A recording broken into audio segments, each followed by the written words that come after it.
जमाने में भी रहा हो। जब 14th सेंचुरी के डॉक्यूमेंट्स हैं, 1840s के डॉक्यूमेंट्स हैं, तो हो सकता है 2000 साल पहले भी रहा ही हो। और फिर बाद में पता चलता है कि हम महाभारत की जब चर्चा करते हैं ना, तो महाभारत में एक प्रसंग है जो आप सब जानते हैं, लेकिन उस पर ध्यान देकर हम कभी चिंतन करें कि महाभारत में कौरव 100 है और सब एक ही शक्ल के हैं। कैसे? मेरी दादी माँ मुझे महाभारत की जब भी कहानी सुनाती थी तो वो कहती थी 100 कौरव थे, 5 पांडव थे, सब कौरव एक ही शक्ल के थे। तो मैं दादी को यही पूछता था कि सबकी शक्ल एक जैसी कैसे हो सकती है। और ये बात मैंने दादी से कही तो दादी ने कही, उसकी माँ ने उसको कही, उसकी माँ को पूछो तो उसने किसी से सुना।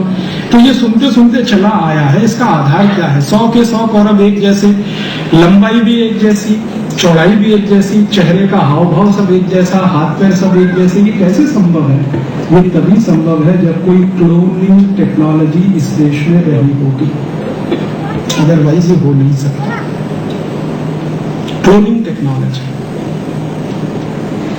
और हम अब तो मान चुके हैं महाभारत अब सिर्फ माइथोलॉजी नहीं है, वो प्रूव हो चुका है। 5000 साल पहले महाभारत हुआ था, ये सभी ने मान लिया है। रामचंद्र जी के समय में लंका पर पुल बनाया गया था, ये अमेरिका ने भी स्वीकार कर लिया, नासा ने। उनको अभी एक दीवार मिली है जिसको उन्होंने स्वीकार कर लिया है कि हाँ ये वही दीवार है, और उसका डेटिंग किया गया है तो वो त्रेता युग का डेटिंग निकलता है जो रामचंद्र जी का समय है।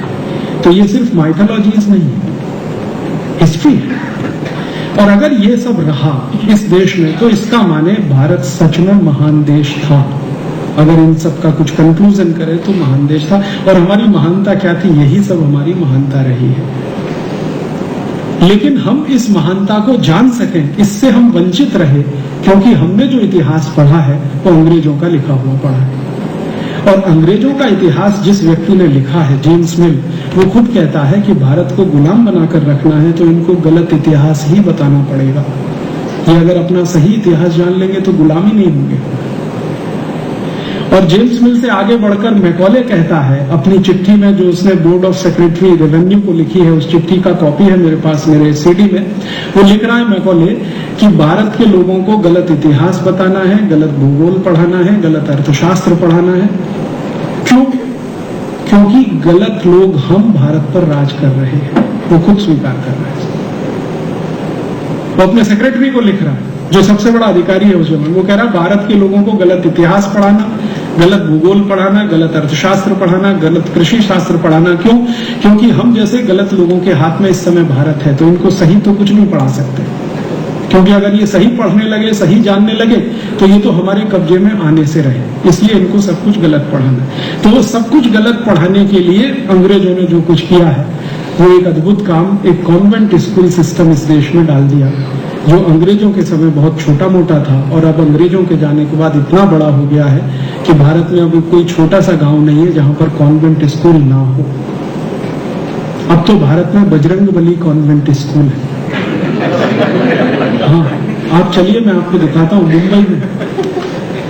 मुंबई में ग्रांट रोड के स्टेशन के पास बजरंगबली कॉन्वेंट स्कूल है। कॉन्वेंट स्कूल होगा?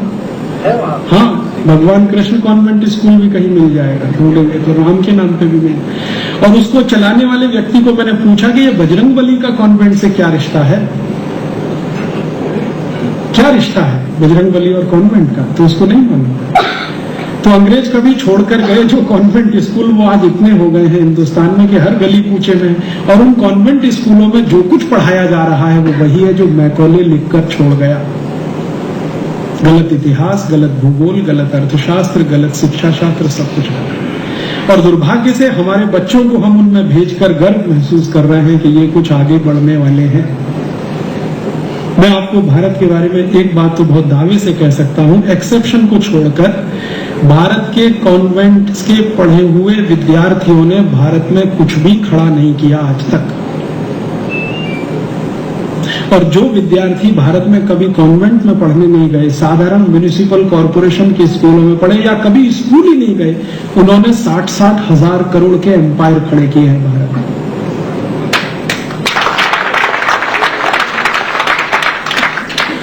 आप किसी का भी स्टडी कर लीजिए, धीरूभाई अंबानी का स्टडी कर लीजिए, बिरला जी का स्टडी कर लीजिए, 4 क्लास पास करके निकल गए राजस्थान के झुंझुनू जिले से, और वो बिरला जी के नीचे दुनिया भर के PhD होल्डर्स और MTech होल्डर्स काम करते हैं 10-20 हजार की नौकरी पे।